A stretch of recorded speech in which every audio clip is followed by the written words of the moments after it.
Uwi po siya ng gold medal sa Olympic pole vaulter na si EJ Obiena 2026 Asian Indoor Athletics Championship sa Tianjin, China.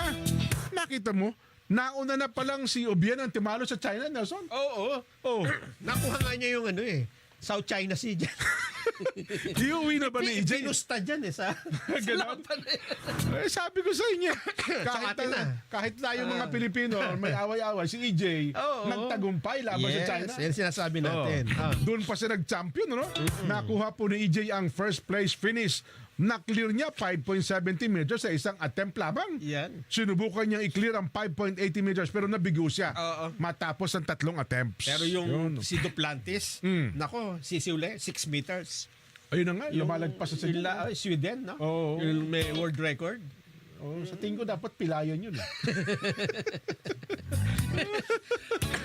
Napunta naman ang silver medal kay Li Chenyang ng China. Nakita mo na? Ayan, Oh, napad silver ko ka lang ang lang. China. Silver ka lang, boy. Pinoy ang number 1 eh. Chenyang para po naman sa bronze medal.